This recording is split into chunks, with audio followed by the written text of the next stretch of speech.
मनमोहन सिंह जब हमारे देश के प्राइम मिनिस्टर थे, उनको पता था कि पॉलिटिशियंस के इंटरफेरेंस तो है बिजनेसेस में, तो इसलिए उन्होंने पॉलिटिशियंस को ये स्टेटमेंट दी कि आपको ना काफी ज्यादा दूरी बना के रखनी चाहिए बिजनेसेस से। बट क्या ऐसा हो रहा है? हमें पता है नहीं।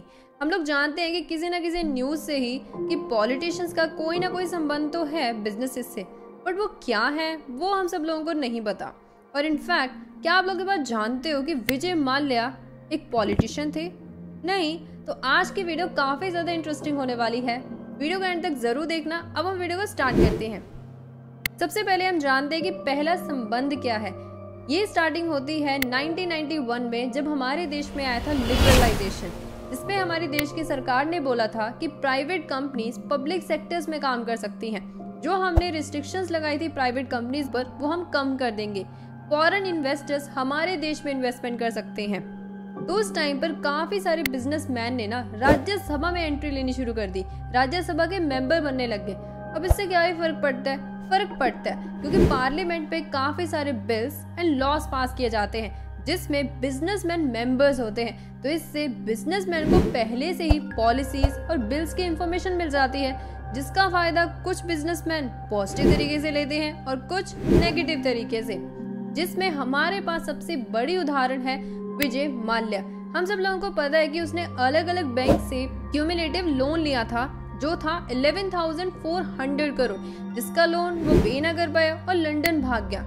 बट बहुत कम लोग ये बात जानते हैं कि वो राज्यसभा का मेंबर था 2002 में 2 कमिटीज का।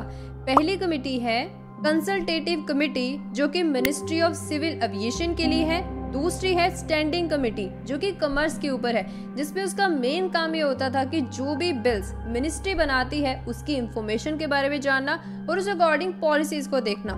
जिससे साफ पता चल रहा है कि उसके पास पहले से ही काफी सारी इंफॉर्मेशन की एक्सेस थी। और ये स्टेटमेंट मैंने नहीं, rural development minister Jairam Ramesh ने दी है।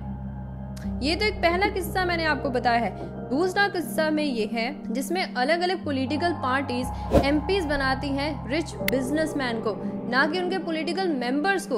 अब ऐसा क्यों होता है तो उसके बारे में तो पॉलिटिकल पार्टीज ही जाने।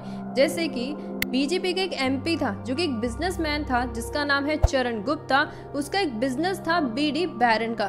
रिसेंटली ये काफी ज्यादा सुर्खियों में आया वो कि उसने पार्लियामेंट में स्टेटमेंट दी कि टोबैको कंज्यूम करने से ना कैंसर नहीं होता। आप मुझे बताइए कि सच में नहीं होता क्या? और उसके बाद कमिटी ऑन पब्लिक अंडरटेकिंग्स ने देखा कि काफी ज्यादा कंट्रोवर्सीज हो रही हैं 3 और मेंबर्स की वजह से पार्लियामेंट में, जिसमें 3 मेंबर्स का नाम ये है जो कि अलग अलग पार्टीज के मेंबर्स हैं।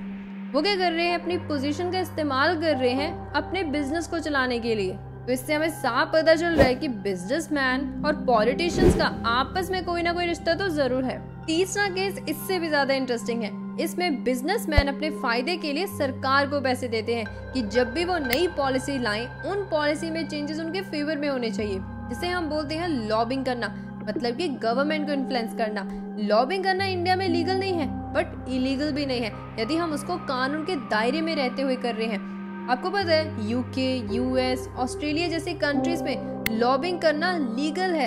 अब आप पढ़ चुके हो सोचो में कि लॉबिंग क्या होता है यार। सिंपल फंडा है। जब भी इलेक्शंस होते हैं तो अलग अलग पॉलिटिकल पार्टीज कैंपेन रन करते हैं। उनको पता है कि यदि अच्छे से कैंपेन नहीं रन हुआ तो इस बार के इलेक्शंस तो गई, वो तो हार गए इस बार। तो इसीलिए कैंपेन्स रन करने के लिए उनके पास चाहिए होते हैं फंड्स। वो फंड्स उनको कहाँ से मिलते हैं? मेंबरशिप फीस से, सब्सक्रिप्शन से और स्मॉल डोनेशंस में, जहां पर एंट्री लेते हैं बिजनेसमैन। बिजनेसमैन जो है वो पॉलिटिकल पार्टीज को कैंपेन रन करने के लिए पैसे देते हैं, ताकि जब भी ये सरकार बन गई तो उनकी हेल्प से वो अपनी मांगों को पूरा करवा सके, अपनी पॉलिसीज में चेंजेस ला सके। ऐसे बहुत सारे पास में किस्से हुए हैं, जैसे कि India bulls housing finance company, जो कि इंश्योरेंस कंपनी है, उसने लक्ष्मी नारायण मित्तल की हेल्प से 40 करोड़ रुपीस ट्रांसफर किए थे सत्या इलेक्टोरल ट्रस्ट में। तो उस ट्रस्ट ने फर्दर पैसे दिए थे अलग अलग पॉलिटिकल पार्टीज को कैंपेन रन करने के लिए, जिसकी वजह से कुछ ही सालों के अंदर अंदर उनको मिल गया इंश्योरेंस का लाइसेंस। ये तो सिर्फ मैंने आपको एक ही किस्सा बताया है, उसके बाद बहुत सारी एग्जांपल्स हैं। जैसे कि हम एग्जांपल ले लेते हैं टेलीकॉम कंपनी के। आपको पता ही है कि रिलायंस जियो ने जब मार्केट में एंट्री ली थी तो भारती एयरटेल के बहुत सारे कस्टमर्स उनको छोड़ के चले गए। उन्होंने सब्सक्रिप्शन लेनी शुरू कर दी रिलायंस जियो की, जिसकी वजह से भारती एयरटेल ने 2016 और 17 में और 2017 और 18 में काफ़ी सारे पैसे जो हैं वो अलग अलग पार्टीज को देने शुरू किए थे, जिसकी वजह से अप्रैल महीने में उनको 10 ईयर का लाइसेंस मिला था ब्रॉडबैंड सर्विसेज को सेल करने के लिए। उसके अलावा आदित्य बिरला ग्रुप की बात कर लो। आदित्य बिरला ग्रुप ने 3 नेशनल पार्टीज को पैसे दिए थे AB जनरल इलेक्टोरल ट्रस्ट की हेल्प से, जिसमें उन्होंने बीजेपी पार्टी को दिए थे 12.50 करोड़ रुपीस। उसका रीजन ये था कि ग्रुप की एक फर्म थी जिसका नाम है ग्रासिम इंडस्ट्रीज, उसका एक डिविडेंड डिस्ट्रीब्यूशन टैक्स का डिस्प्यूट चल रहा था रेवेन्यू ऑफिस के साथ, ताकि उसकी पेमेंट अच्छे से हो सके और उनको थोड़ा सा पेमेंट करने के लिए डिले मिल सके, तो उन्होंने पार्टीज की हेल्प ली थी। ये तो मैंने आपको सिर्फ 3 एग्जांपल्स बताई हैं, और भी बहुत सारे किस्से हैं। मैं इन सभी सोर्सेज का लिंक जो है वो डिस्क्रिप्शन में डाल दूंगी ताकि आप रीड कर सको। आई होप आज की वीडियो आपको काफ़ी इंटरेस्टिंग लगी होगी। इसको अपने फ्रेंड्स एंड फैमिली मेंबर्स के साथ शेयर जरूर करना। और वीडियो को एंड करने से पहले यदि आप जानना चाहते हैं कि डायमंड से कैसे न्यूक्लियर वेपन बनाए जा सकते हैं, तो उस वीडियो को लेफ्ट साइड पे क्लिक करके जरूर चेकआउट कर लेना। Till then, thank you, bye bye.